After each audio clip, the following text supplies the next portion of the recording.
Hi, besties. Thanks for joining this week. I have your favorite of one of my besties, Georgio, with me as usual. Thank you for joining, Georgio. Hi, happy Friday. Happy Friday. Oh my God. Okay. I have to start with y'all. You should know by now, I am a huge Britney Spears fan, like lifelong. Giorgio, have you read or listened to The Woman in Me?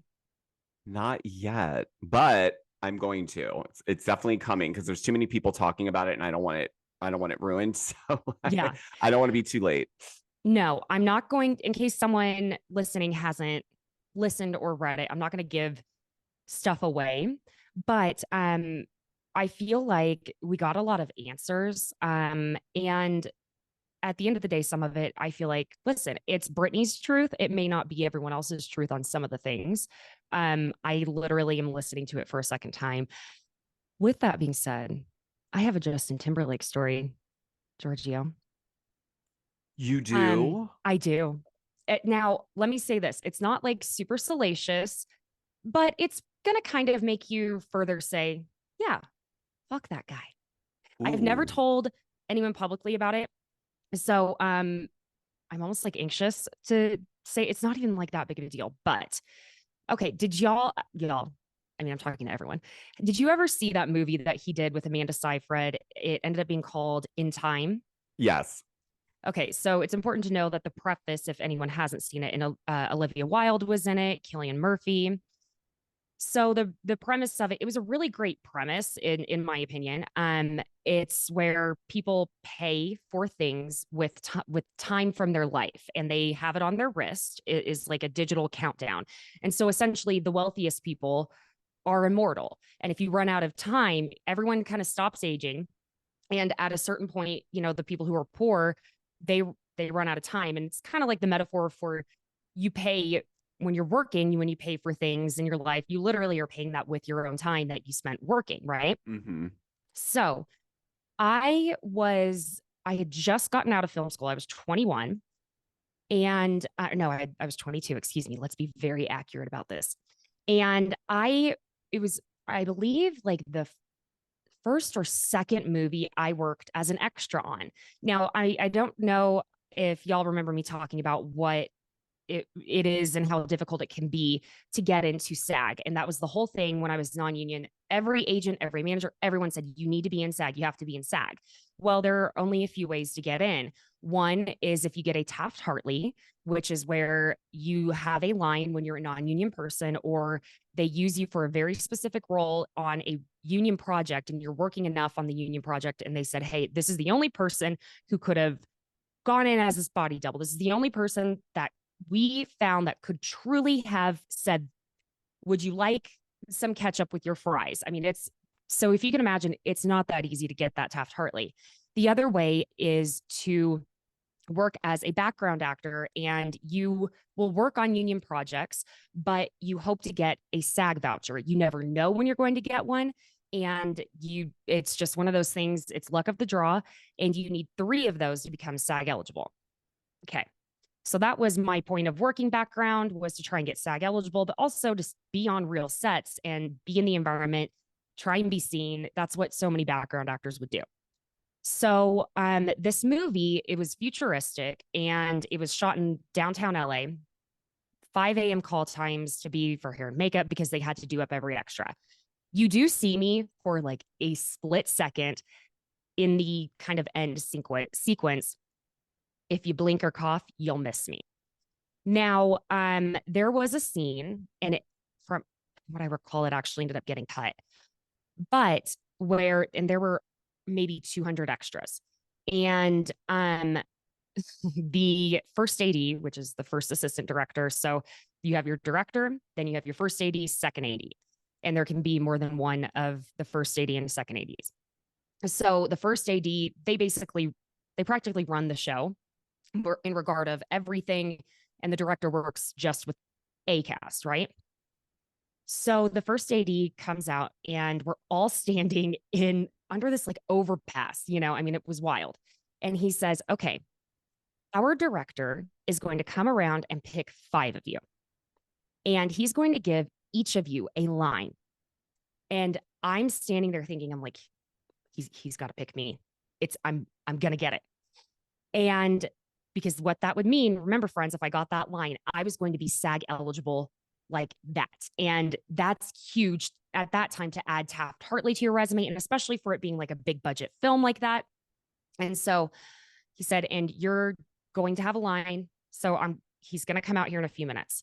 I'm standing there. When I tell you, my eyes were like lasers on this director. I was like, pick me. He picks me first. And I'm like, inside, holy shit. I'm about to have a line in a movie with Justin Timberlake, Amanda Seyfried, Cillian Murphy, and Olivia Wilde. I mean, I'm like halfway shitting my pants. Okay. Yeah, I would have shat. Mm-hmm. Now, this was, I believe, excuse me, my second day on the set, and I'd never seen how people gave time, because that's the thing too, is you're not allowed to know a lot of this script. You're not allowed to know a ton of stuff. Even if your background, you have to sign all sorts of NDAs to make sure you don't give away any plot points. And this particular ending that they were shooting was going to be Justin and Amanda running through the crowd, and everyone's wanting to help them out. So all of us poor people are giving them our time before theirs runs out for them to achieve whatever the goal was at the end. Okay. And so I'm like, oh my God, okay. We're about to do our rehearsal. They don't tell me how to do it. They just say, you're going to give him time. And I'm like, okay. So I go first and I run up and I'm like, oh, here. And so they were like, hey, cut. They tell me how to do it. And then they're like, so, Caitlin, you're going to give time to Justin and Amanda. And Justin goes, actually, how about we have Caitlin just give me time and I'll give the time to Amanda. And the first AD goes on his megaphone and he's like, okay, Caitlin, scratch that. You're just going to give it to Justin. Okay. And we're all walking back to one. As he walks by me, bearing in mind, I am a 22-year-old girl from Oklahoma. This is Justin Timberlake from NSYNC. He says in front of everyone, yeah, you're going to give it to me. And my response, because one, did I think Justin Timberlake was fully hitting on me in front of these extras? No, I am not that delusional. However, I had a boyfriend. I was like, and my natural reaction literally, and I know so many people, when I've told this story, they're like, I would be like, yeah, like they thought it would be fun to joke with him. My first reaction was, I go back to one. The first AD goes on the megaphone. Yeah, Caitlin, we're not going to have you do the line anymore. Thanks, though. We're swapping you out. Someone came over to me and they were like, you know why they did that, right? And I said, pretty sure. Pretty sure. I had to spend the next 6 hours on that set. I held in my tears. And I'm telling you, ever since then, I have been like, fuck that guy. Because What a fucking dick. Right? What a dick. Like, who the Mm-hmm. fuck do you think you're not even an actor. You're not even an actor. And you have a little dick. I Allegedly. mean, Allegedly. allegedly. Mm-hmm. Mm-hmm. Little dick syndrome. Yeah. That's what that is. It took me like another Wow. year to end up getting a Taft-Hartley for something completely different. But that I remember getting in my car and calling my mom, because I was there from the sun was not up. And by the time I got back into my car, the sun was down. And I just started bawling because I was like, I just met Justin Timberlake. I was supposed to have this line. And I mean, I was like devastated. So when I say like, no, it's not some salacious thing. No, there was no like sexual harassment, but Or it's what just a a dickhead. dick. Yeah, no, it's just like douchey. Like, who do you think you are? Like, So godly. we don't like Justin Timberlake in this house. No, that was the Mhm. dick move. Fully. So there you go. Go listen to The Woman in Me. I feel like the narration by Michelle Williams was so good. So good. I heard. Mm-hmm. The faux shiz, faux shiz. Oh shiz. I saw a tweet. Someone sent me a tweet about that. I was dying. Crack me up. Oh. Uh-huh. Okay. So let's just start with a little bit of the gossip. Like Mauricio holding hands with Emma, his Dancing with the Stars partner. Well, they were Hmm. recapping. Yeah. Oh my God. Come She wanted to on. know, like, basically the BTS of what's happening on Beverly Hills. That's all she wanted to know. I thought he was talking about recapping the dance. Yes. Yes, they were. That's what he ended up Oh, he saying. was. Okay, because I was like, he didn't really clarify. He just said we were recapping and I put out my hand and I'm like, that still sounds like ass. Like, why were you holding her hand? To recap, yeah. And then Kyle, when she was on Watch What Happens Live with Teddy, which by the way, did you see that video of Teddy thinking she was gonna go sit in first chair? And then Andy was like, and she had to get up and sit. No, did what? Stop it. She may have been joking. I'll give her that, but I think she might have been joking. There's no way she would have thought she had first seat. No, she had to be joking. I hope. Well, he was kind of short. Does he? Did it feel like he is annoyed by her? I don't think he loves her. I think he would have rather had Kyle on there with like Dorit. He just seemed like annoyed. Like she would, say something or give, and he was just like, "All right, and okay." She's Mhm. like, "Jesus, golly." Yeah, I mean, listen, I don't dislike Teddy the way a lot of people do, but it sometimes feels weird the way she is fully up Kyle's ass, in my opinion. Um, I don't know, maybe some people would say I'm like that with some of my friends though. So I I mean, I don't know. I mean, there's definitely. I do believe they have a very close friendship, but I do yeah, think that, you know, I think Kyle probably wanted someone there with her that she could trust that yeah, would have her back. So it makes sense why Teddy went with her. exactly. And Kyle ended up saying that, she and Morgan are just best friends. And she thinks that if Morgan didn't have all the tattoos, people wouldn't say anything. Now, I said this on someone else's podcast, and I keep forgetting to say it on here. Morgan, if you Google, which again, this is where it feels wrong to then make all the accusations, is because if you Google, is Morgan Wade gay? Nothing comes up. You'll actually get like random websites saying that she's dating a man. Um, so, it's like, it's the presumption that I think we're all seeing here. Um, Now we also have had people who've seen them in the wild that say they behave in a specific way that is indicative of a romantic relationship. But at this point, we kind of have to just let it be. If Kyle, when it comes to someone's sexuality, if Kyle isn't ready, if she is feeling that way, if she isn't ready, we can't make her be ready. So we kind of have to let that lie, I guess. So Whatever the so what's not helping though with the Morgan mm, Wade rumors around her sexuality is that we have this alleged ex-girlfriend there you who go. has been basically trying to get some type of clout out of all this, if I'm honest. She went on David Yontef's podcast, did a full-on interview with him. And if I'm honest, I missed that. she didn't give anything really intense, but she does allege that her and Morgan had something and that, so that to me is fueling this because Hmm. they saw that coming early on because she was posting cryptic things on TikTok and someone caught wind of Right. it. Right. So, and also correct me, I haven't looked, but are there pictures of Kyle and Morgan actually holding hands anywhere? There were some photos that it looked like they kind of were, but they were both swinging their arms at the same time very close to each other. That's what I thought. Okay. Yeah.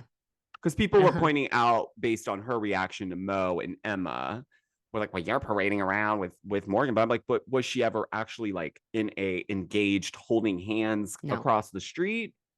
No. And So that was the thing, because on Watch What Happens Live, Kyle's, fessed up to how she had removed all her support of Mauricio on Dancing with the Stars from her Instagram. And she ended up saying, yes, that's why, because I saw mhm. the photos. And she said that it was hurtful. And I mean, they're sleeping in separate bedrooms for sure. that she confirmed that as well. The thing too that came out the night of the premiere on Wednesday was In Touch, which you know, it's I trust Us Weekly more than In Touch. I don't know why. Just do. There's nothing wrong with In Touch, but I just sometimes being the first to break something isn't the best way to go.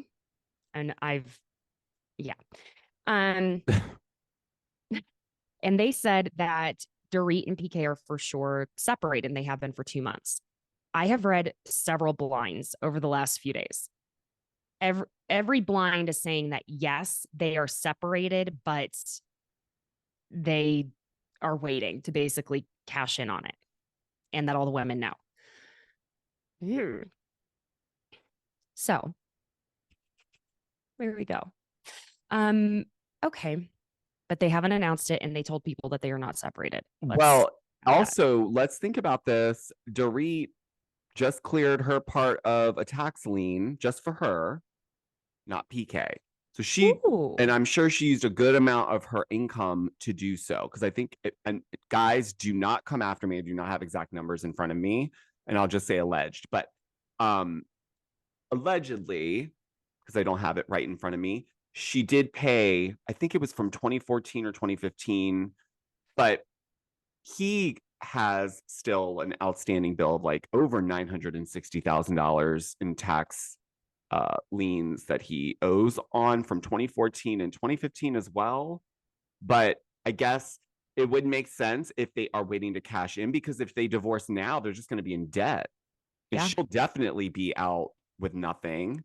So I would imagine they want to probably figure out a way to clean the table off, and then they can split, because then there might be more assets to split. That makes perfect sense. There's Camille Grammer when you need her. She would let us know what the tea is. She knows what's up. Yeah, or we need Megan King to do some digging. Oh, yeah. Yeah. Well, okay. Should we go ahead and chat Beverly Hills? We already got like the first 7 minutes of the episode beforehand. So did I forget any other news? I always feel like I'm forgetting something, or else something comes out while we're recording. I don't think so. That was the main of it. I mean, I have a feeling we're gonna be centered in this whole Kyle Mo thing for the next 6 months while the show plays out. Because if they're kicking off the way they're kicking off episode 1, it's just gonna get worse, right? It's not gonna get better. I mean, yeah, they were like, basically, Kyle sobered up and said, "F this shit." Man, wow. But I still, in my opinion, like, yes, we've seen her drink too much, and as we got to see some of the flashbacks again, like how she was quite aggressive towards Sutton last year. I don't feel like we see Kyle as like raging alcoholic type of thing. I just kind of want to preface that, but who knows what all happens behind closed doors, right? So the beginning, we already saw this trailer, but I don't know why I only noticed when I was rewatching it that it's Zach Peters and Heather McDonald's voice at the beginning from their podcast talking about them separating. Yes, and Kempire is also featured in it. And guys, thank you. I'm very flattered. A lot of you are thinking that Zach Peter is me speaking on that trailer. I just want to clarify that it is not me. Shout out to Zach Peter. Yes, I think this is his second feature on Beverly Hills, so good for him. But yes, that's his voice opening the trailer. So not me. I want to preface that. I've been trying to keep up with comments because people are like, is that your voice? I'm like, you guys would know if it was my voice because I would have posted about it. And listen, maybe it's just because I'm used to hearing your voice and editing our, recordings. But while I'm at it, Zach Peter was on your podcast, Creating the Creator, with Natalie, and that came out last week. And I am on the episode that released today. So y'all go listen to that. It was so much fun. I got a reading from Natalie and got some tarot cards pulled. It was really fun. I love so much fun. Okay. So another part just of that trailer that still cracks me up is when Erica says, "Did you know There's a $7 naked bundle of Denise Richards on OnlyFans. How much are Erica's tickets selling for? I don't even know. I need to look. I keep seeing conflicting things. I don't think they're all $7 though. I think those Yeah, tickets that people are pointing out that are $7 are like what they give to fill the back of the like house. the Like general. yeah, Mm-hmm. kind of like a GA. It's not $7 to sit at a table. That's not Hey, I would true. still go. I would I love to see Erica I Jane. wish she Okay. was playing when I wish I could get tickets for when we're there, but she's not Yeah. playing. Well, I guess she's working other ways. Um, okay. How set up was that beginning with PK eating chips in the kitchen, reminding us how Dorit has to mother him and his eating? Hey, Hey, my God, PK, we can Papa, are never you keep eating it in the chips? house. No, You never keep it in the Papa. house.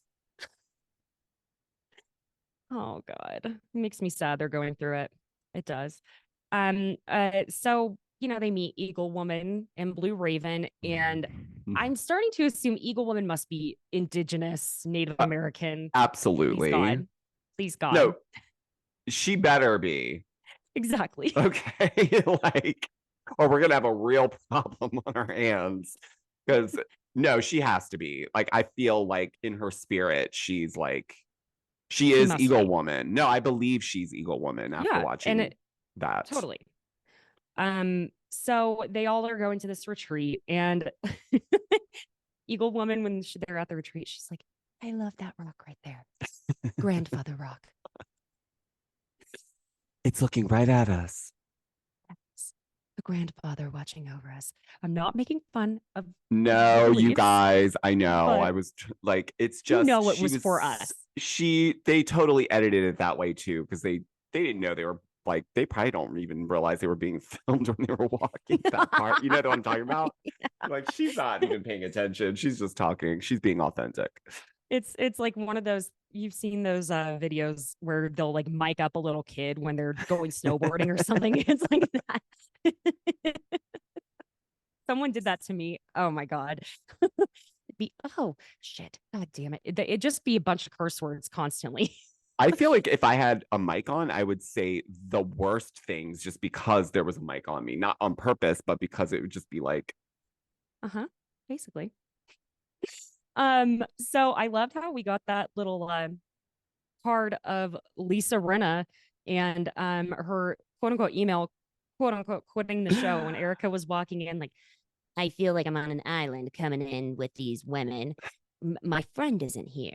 So I listen, this we are getting the shadiest Dorit we have ever gotten. And I'm feeling it. I I'm love not like it. the biggest Dorit like fan, but girl, because when Erica comes in and Kyle's like, what are you, an incredible shrinking woman? And no, are you? And they're like, how are you so skinny? Hormones. Bitch, what? Because in a confessional, Dorit's like, hormones. Is hormones spelled Ozempic? Hmm. And then when they ask Erica in confessional, they're like, Ozempic, Wegovy. No, I'm not, but I'm on some really good hormones. And they should be too. Um, the drum starts beating, and Blue Raven is chanting, breathe, just breathe. I can only think of Faith Hill. I'm like, She does talk, didn't they? They were singing Great Spirit. Great Spirit. yeah, just That look breathe. on Garcelle's face in this one moment when she's kind of going in the circle and she looks back. I don't know who she's looking back at, but she's like, are you fucking serious with this? This is what we're doing for our first event together? She needed someone other than a group of white bitches from Beverly Hills. She needed someone who was a more grounded human being. We You know, hardly she was saw Crystal at thinking, all. this I'm really surprised is Crystal. some white people shit. Right? This Yes, is how we're solving the problems from last season. Okay. he's like, honey, we need cocktails. Okay. Yeah. I forgot Um, Crystal was there. yeah, that's what I said. Why are they Because doing her like that? I know I like Crystal. I happen to like her. I think she's pretty authentic in my opinion. I do too. Mhm. So they, you know, I lost track when she was talking about the eagle story thing. Um, so we're not even going to go into that. But Dorit ends up saying that she'll go first. And she says in their little circle, and she says to Erica, I'm very hurt by you, and I'm sure you know why. And Erica's looking at her like, bitch, what? And we got that flashback of Erica at BravoCon last year when she was asked, which Bravo couple is headed for Splitsville. And she, has the mic. I think it's Dorit and PK. And so Dorit's like saying that she delivered the answer like you wanted attention. And this is the greatest line ever. Erica says to Dorit, I'm a showman. I know. She's dead ass serious though. It's true. And she's serious, but like after my next mental breakdown, if someone's like, Caitlin, you need to get your shit together. Listen, I'm a showman. It's what I do. It's true. I'm Team Erica on this one.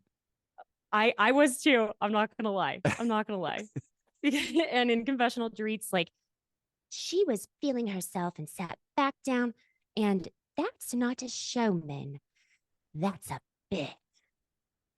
And I love Dorit is so rehearsed in her confessionals. It's like she has been practicing this with her hair and makeup team. She's been practicing it in the mirror. They had her say that 4 times. Clearly. 1000%. But eventually they resolve everything, right? Really, they do.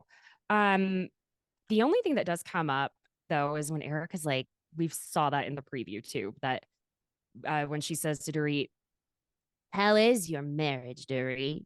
Dorit, is your marriage strong? Yeah. Huh? I like how she leans her head back when she says it. Like, she's like, is it strong? Because she knows. That's because she knows. That's why I was like, oh. Listen, people only lean back when they know the answer because they don't need to lean in to hear it. Like, you better track it back, Dorit, with this comment. And so Sutton in her confessional said that the only thing I know is that when PK got that DUI, there was allegedly a woman in the car with him. So that would, if that's true, that would explain why he did not call his wife to come pick him up. No. And how about Teddy's stupid ass comeback on Watch What Happens Live to that, trying to say, well, I know Sutton has a bottle of vodka in her purse at all times. Teddy, what the did I just burst your eardrums? No, it came up last season towards the tail end, and they wanted to, like, people were talking about the vodka in the purse and how there was blinds going out around her having this drink. She likes to drink a lot kind of thing. But so we've never seen her that I recall being not no. It's not about her being a drunk. It's not. It's they were trying to point out that she always carries grapefruit juice and vodka, allegedly, guys. But the blinds last season were that she always had a bottle of vodka in her purse because she started. The blind, I think, said something referencing that this person would start drinking at 10 a.m. and that's their morning, like that's her drink of choice. And then there was an episode, I don't know if you remember last season, her and Kyle were having drinks, just the two of them somewhere, like some little lounge. And she orders a grapefruit vodka, and the blind had just come out. And so people were like, oh my God, oh my God, oh my God. So when Teddy said that, the vodka in the purse thing, I was like, because you saw Andy's face. I did not even, see, now I have to go back and rewatch. That's why Andy and even Kyle's like, because it's like, oh shit, like, because they must be not go. I don't know. They're definitely going to talk about it next season though. Now that's been brought up by someone that is vocalizing it, because I don't think anyone really vocalized it all too much when it was coming about. Because of the Kathy stuff was obviously overpowering it. Yeah. So I don't know. Um, hmm. Interesting. We're going to have to keep an eye out for that then. Yeah. I guess Kyle was kind of upset that Sutton has stayed friends with Kathy, and she was upset that no one came to her during the reunion last year when she was going round and when they were going round and round with her sister. But I don't know. This is, again, I say it every time. Family dynamics are so nuanced that it's like it doesn't matter what we say, everyone's right at the end of the day. Like, Hmm. if Kathy treats her that way, then you don't, just because you're blood related to someone doesn't mean they have to stay your family. But also, it's your family. You can argue every point of it, to be honest. You can argue that she should have been defending Kathy. You can argue that she should have kept her mouth shut. You can argue whatever. It's just kind of, I think Kyle, part of what her issue is that I think Kyle needs to stop. And I think that's what is happening now, is that she maybe came to that realization that she can't rely on anyone else to stand up for her anymore. She needs to do it herself. And she's capable of it. We've seen her do it time and time again. And I feel like that's kind of where, she also put a lot of blame on Kathy for last year. But she didn't she wasn't there for this alleged meltdown, so she doesn't actually know what was said. And I'm sorry, Lisa Brenna has done your family dirty before. So, I mean, come on. The the moment when I realized Kyle was done trying to keep up appearances with family was at the reunion last year. Yeah. Because it was clear to me that she was on the end of her ropes with not, I don't think it was just Kathy. I think there was a lot of stuff going on. There had been a lot of stuff going on at home. She's tired of keeping up appearances. She's tired of always coming off like everything is great and we're just doing the most, when in fact it's not. And we see Mm-hmm. that in this episode. So when people are calling out all of a sudden now she's disconnected, no. But Mm-hmm. sometimes, I don't know if this has happened to you, Caitlin, sometimes enough is just fucking enough. And Yeah. it's not personal to anyone in your life. But even if there is someone in your life that even challenges you just a little bit, you're going to do what Kyle did and say, I'll do it if I want to do it.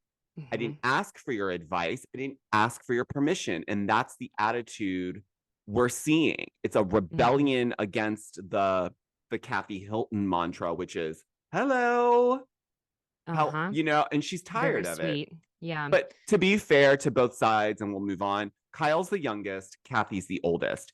Yep. The perspective Kathy has on life is going to be very different because she was the oldest. She had a lot more pressure on her, I'm sure, than Kyle Yep. did. And as the youngest, I can speak to that a little bit more because Same. I Yeah. didn't have to go through some of those things that my oldest siblings went Mm-hmm. through in terms of rules in the house, how strict my parents were. So things get lifted a little bit. So there I see both sides of their issue with Yeah. things, but I'm happy that Kyle's finding her own voice in it. Yeah. I mean, yes, I agree.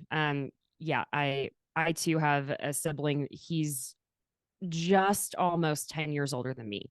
So Mm-hmm. it's like at a certain point in and we went through this, my brother and I did, where because it was like he was a third parent because he was there to, be there. He could change diapers. That's the way it was. And so once I was like, I have two parents, I don't need a third, he and I really butted heads. And it sounds like that may have taken a very long time between her and Kyle, but I also see that Kyle kind of does some caretaking toward Kathy when she's with her as well. So it's Mm-hmm. an odd dynamic that it's very difficult to understand at this point.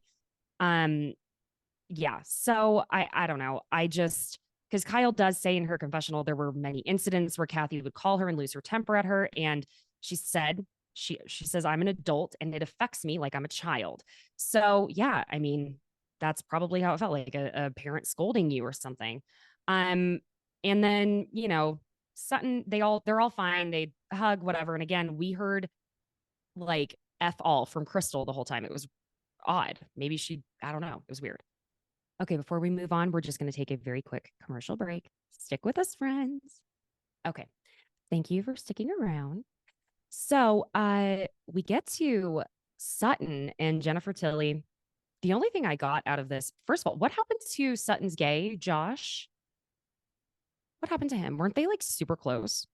Um, I think they are still, but Mhm. he may not be. Well, obviously, if he Working. is working for her, she's not. Yeah. We haven't seen him yet, but it seems that maybe he's not working for her, Yeah. Maybe they're still or friends. I hope. or maybe he does something else for her, like she's moved him to a different function of Mhm. her business. She's got Avi now. I Mm. love the Jennifer Tilly friendship. It's not one I expected. Mm-mm. No. I love that the good Southern Georgia woman is besties with the star of Chucky. Oh my God. So her spousal support, she calls it an anchor. Honey, I will An chain that anchor. right up to myself and sink to the bottom of the ocean for $3.6 million a year, $300,000 a month. Did I do the math correctly? I believe I did. Yes, Plus 3.6 million a investments, year. partial What? ownership in a baseball team, a lumber company, properties. And 1.2 million cash. Honey, give me that anchor, please.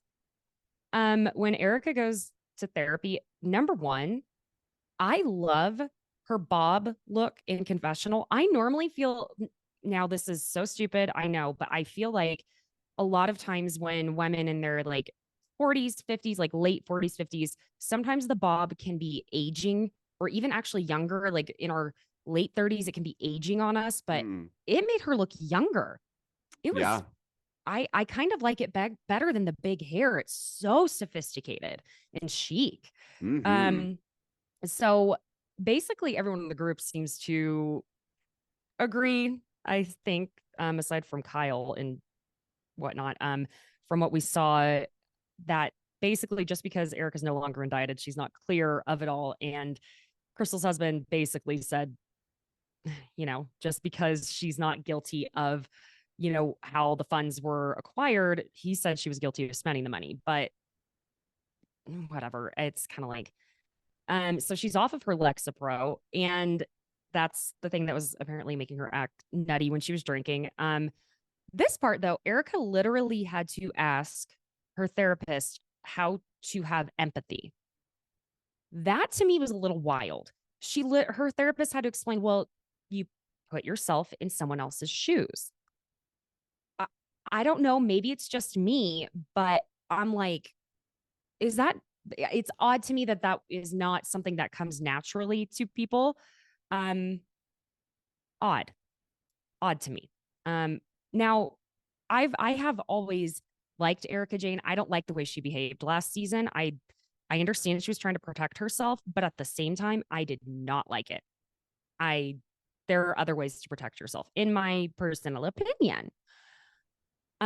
So then when Kyle goes over to Dorit and PK's house, we find out that she's been 7 months sober and Dorit's struggling with the PTSD, and PK has been spending a lot of time in London and they don't connect. And she's, having that, I wonder if we're going to make it, Kyle. And Kyle says, well, everyone has those thoughts. And more foreshadowing for us, right? This scene really kind of broke my heart for Garcelle, because teenagers can be just such little freaking assholes. This child of hers, God bless him, and because he's 15, of course, he thinks he's a grown adult. He thinks he's grown. Everyone does Um, at that age. right? But honey buns, you don't know how to put gas in the car. You don't know how to do life the way you are saying to your mother that you already learned and that she should have been parenting you when you were 13. You haven't learned how to do everything. Do you know how to do your taxes? How do you apply for a credit card? Do you know your social security number? I bet you don't even know where your birth certificate is because you're a teenager. I'm not trying to come down hard on him because, again, he's a teenager, he's a child. But at the same time, you need to take it easy on your mother. How do you think you both of you boys got those sneakers last year that were so expensive? Because mama is working. You sound like such a mom right now. I can't even. How much were those sneakers? What do they call those old sneakers you wanted? Those forces. I mean, Air Force One. Isn't that an airplane? You Harrison know, Ford. I So I posted this clip on my Instagram and TikTok. Amazingly, Instagram, it triggered two types of people, and it's still going. I posted it Oh, 4 days ago. It's still right. It's on fire. I think it's really? the most liked Instagram post I've made outside of the meme of the Carrie, Miranda and Charlotte when Carrie hits big with the flowers that I did for Ariana Maddox when the scandal happened. That blew out. But this one is on track because the comments is split. Hmm. One side is to your point. Well, how do you think her being able to buy?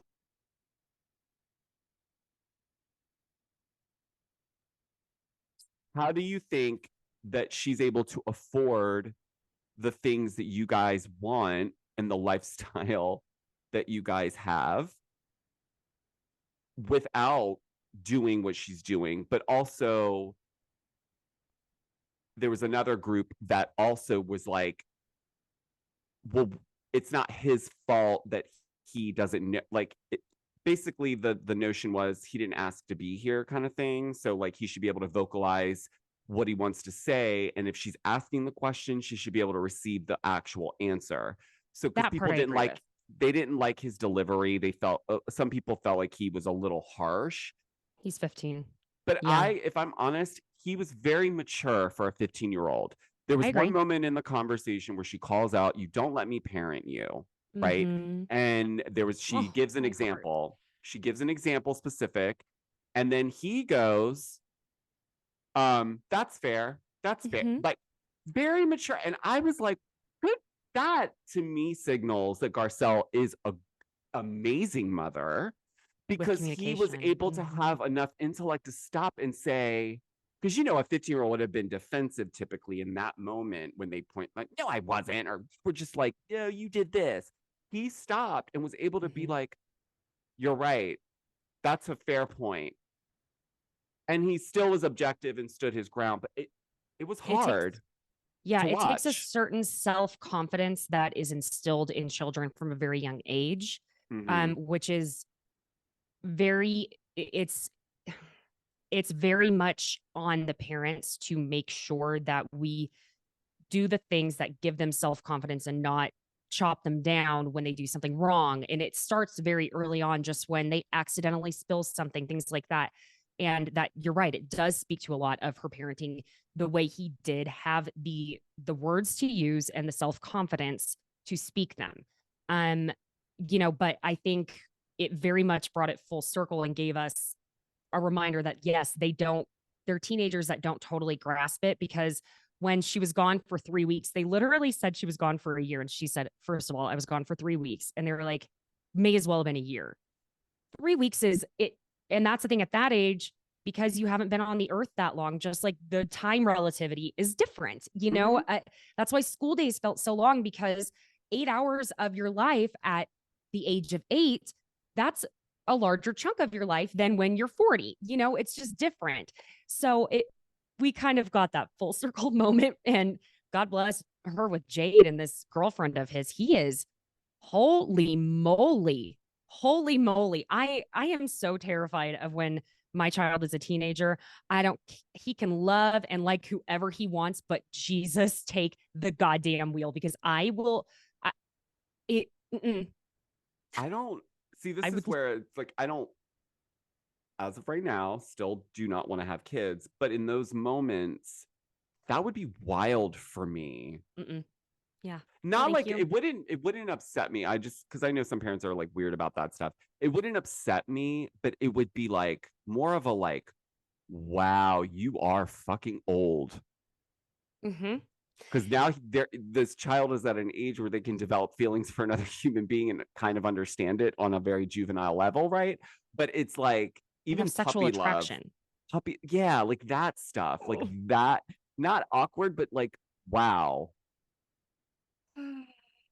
Which I'm sure Yeah. Garcelle in that moment, she kind of was like, okay, that you don't Jesus. have anything to say about me and my parenting. You're good. You're just in love. You're smitten like a little puppy. It's like funny. It's cute It when is. it's not your kid. It I is. mean, maybe it's because I'm such a jealous little psychopath that I'm like, don't you be The Scorpio in you. yeah, Good luck to that future.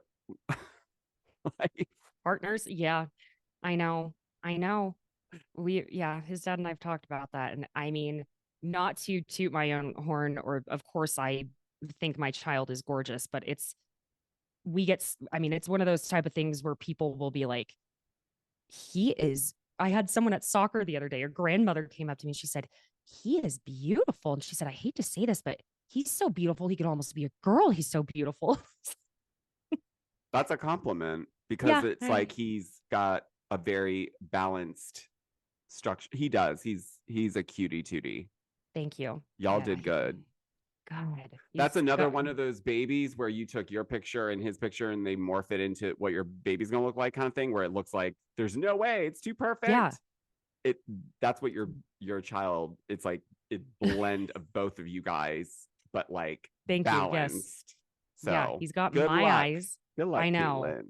Good God, luck running he's all the people from your house that are gonna be oh, obsessed and be like, you're gonna be pulling your hair out. he's literally got blue eyes, brown hair, and he tans easily. There's no justice in this world. God. Oh yeah. Beverly Hills. This conversation with Kyle and Mauricio, I want to top things off here. She was so annoyed when he's like on the phone. He's like, yes. So you're telling me that I can go to Coachella weekend too?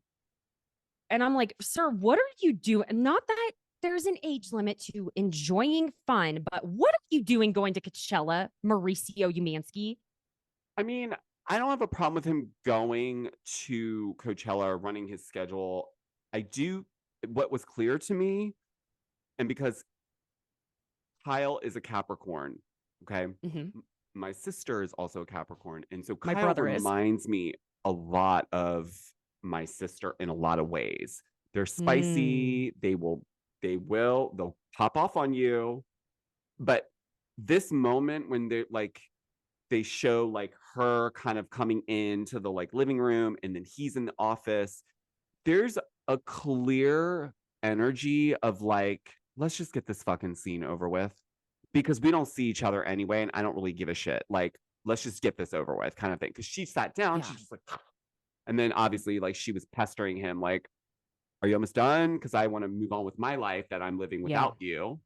Exactly. Well, and did you notice the way he walked in to the room? I think he thought the scene was starting there when he finally walked into the I living do room. too, because his change of voice.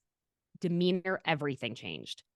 Um, okay. So when he's like, so how many tattoos do you have now? And she says 5, and she shows him all of them. And he said, oh, well, I only knew of 3. And as we've seen plenty of times now in the previews, she says, well, maybe you should be looking at my body closer. And she said, like in confessional, 2 years ago, you would have noticed if I had a new freckle. And this is when I was like, excuse me, sir. He said that 5 tattoos is a lot and that's enough. And then he tries to tell her he won't allow it. Now, I think he was slightly joking a little bit, I hope, because I'll be damned. Unless you think Caitlyn, unless you're like, Caitlyn, you're going to regret getting, I don't know, Andy Cohen tattooed on your cheek. Someone please stop me. But dude, yeah, it's her body. And he keeps calling her Love Bean. Oh, Love Bean. Stop it, Love Bean. Can I be honest about something? Please. I truly feel that the relationship between them shifted immensely when he got very much more powerful. Not richer. When he was richer Mo, he was funny Mo, he was with Kyle. You could tell that there was still spice between them two. Mm-hmm. Mm-hmm. Now, ever since agency has gotten to what it is, let's be honest, it's gotten to his head. Oh, yeah. Okay. Totally. So he's his own. Not only is he coming from the back of this Housewives show, he's now got his own show. Yep. He's now the center focus of a lot of stuff. It changed the dynamic, and the energy for me was reading like he was talking to one of his daughters. Exactly. That's what I was going to say too. There He's was treating no her like husband conversation here. It was a father daughter, like one of your 1000%. oldest daughters almost sitting with her dad talking about her tattoos, minus the like sexual innuendos that were Right. referenced. But the energy, the vibe was that. So I think Totally agree. he's not, I don't think he sees what the issue is. No. And, In this that's, moment, I mean, not yeah. now. I mean, like in this episode. Yeah. You know, excuse me. I think when she ends up saying, you know, that she's at a point in her life where she doesn't have to explain anything to anybody anymore, and including you, Mauricio. And, she also says she feels like she doesn't have to answer to anyone. And he tells her not to do all of this because she's rebelling. And she says, no, I'm not. I'm very clear right now. That's the thing. And so I think that she has always known about his alleged philandering, and she just would try and put it to the side. They maybe had an agreement that whatever. But I think now that she's sober, she's done taking the shit anymore. I think something really rocked her brain to where she went, you know what? I'm not living this way anymore. And it's almost like with her, it's not a midlife crisis, it's a midlife awakening. And that, I think that's where she just went, nope, I have this much time on earth. I'm not living it this way. And it's sad because I felt like they did have a really fun relationship when it was good. Um, I didn't necessarily look at them as the be all end all that kept me believing in love, but I Mm-mm. liked their relationship. Mm-hmm. Yeah. Uh, So, yeah, I also think to some degree that the aftermath of what Kathy may have said, yeah, um, if I know anything, and I don't know exactly what her thoughts are on Mo, but Kathy, I believe, has had an opinion about Mo from probably the beginning, based on just how they were raised. So I mm-hmm, believe Kyle, being the youngest, was always kind of a rebel mm-hmm, and probably was like, nope, this is my life. I'm gonna do with it what I want. mm-hmm, You guys have your lives. I'm gonna do my babies. I'm gonna have my family. And yeah, she did. But I do think the show over time, listen, you want to grow to these big spaces, you have to sacrifice. yep, So something's going unfortunately, to go along the way. Relationships, none of this is all coming to you for free. And I'm not talking about like the opportunities. It's just like you put strains in places that maybe you don't realize because she got busier, he got busier, and then he mm-hmm, branched off. There was family drama, and then they try to hide that as much as they can. But then it got blown out last season because then, Rinna kind of brought it all back onto the table with Kathy saying these alleged things. So now she's in this space where she's like, I don't care anymore. I'm going to do what I want to do because I've never gotten to just do that without everybody else weighing in on it. mm-hmm, exactly. That's that, and that does happen when you're the youngest. People, like Yeah. all your older siblings, have an opinion on everything you do. And then especially then maybe the dynamic between Mo and Kyle, maybe it always has had that slight element of him behaving in a father figure esque. And now when the romance is out of it, you're just treating me like you're my dad. And so it's like, what she's like, I'm done. I'm fed up with it. You know, she looks better than ever. Obviously we all know that. And I mean, it makes me sad what they're going through, obviously, but I think she's gonna be okay. Obviously, he'll be fine over on Dancing with the Stars. Um, I doubt we're gonna be seeing her in the audience anymore, though. Mm-mm. I don't think. So there goes our hope of Lisa Vanderpump going to support Ariana while Kyle is in the same room supporting Mauricio. There it goes. Well, I will say that I've read Kyle's book, Life's Not a Reality Show, and she Hmm. does go into a lot of detail about how her and Mo met, how the beginning of the relationship started.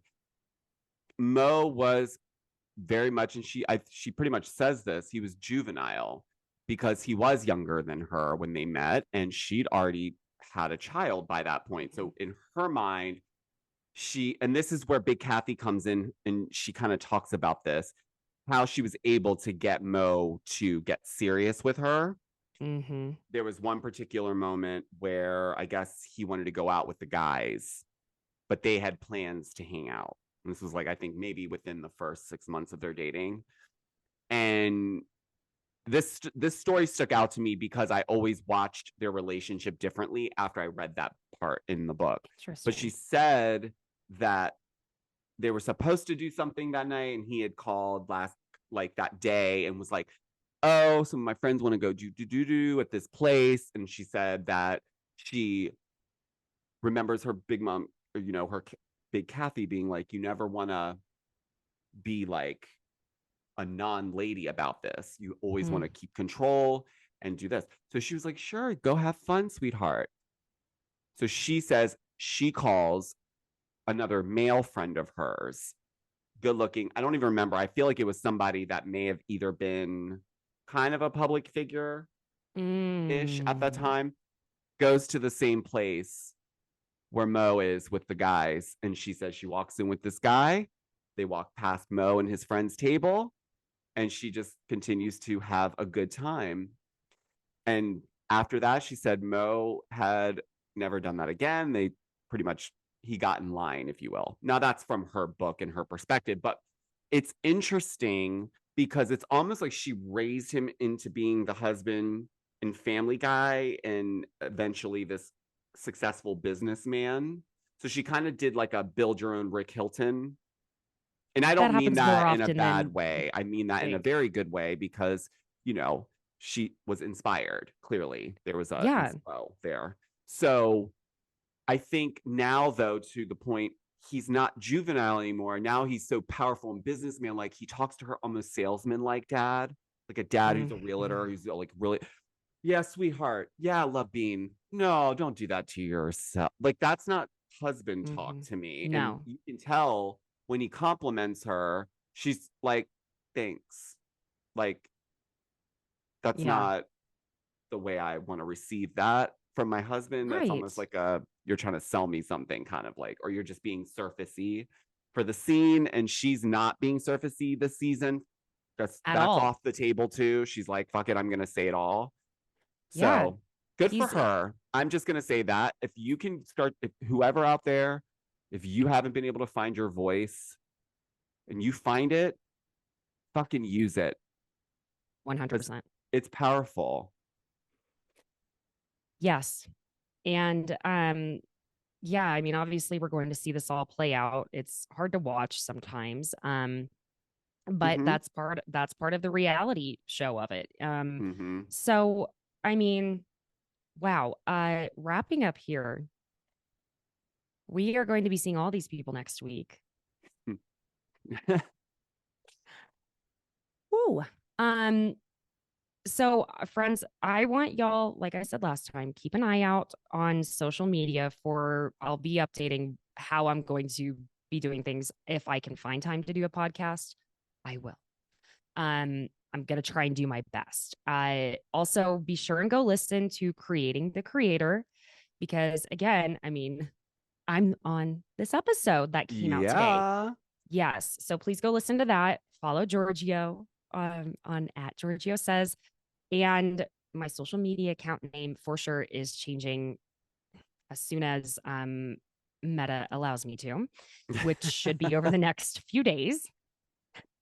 I swear to God. I've talked about this so many times. I'm changing it and it's happening over the next few days. So it's still me. And yeah, still here. And I can't wait to give you guys content with Georgio and I together in person. Oh, it's going to be wild. The looks, the hair. Oh, honey. The lights, camera, action. Va. Just joking. Yeah. Because Georgio, it's because we're showmen. We're showmen, baby. That's showbiz, baby. I'm just going to walk around to people and be like, is your marriage strong? So icy. Yes, love it. Subscribe YouTube, leave nice reviews, and we'll see you soon. it may be 2 weeks from now and maybe next week. Okay. Just bear with us. Regularly scheduled programming will for sure We should for commence in 2 sure try weeks. to do a live or something while we're Yes. there, if not a podcast, but for sure a live or something. We'll figure it out, guys. We're going to do something like that for sure. That's already in the works. So that's why I say keep an eye on my social media. Look at my Instagram stories. Look at Georgio's Instagram stories and his. We're just like trying to plan everything. Okay. Bye, friends. Bye, guys.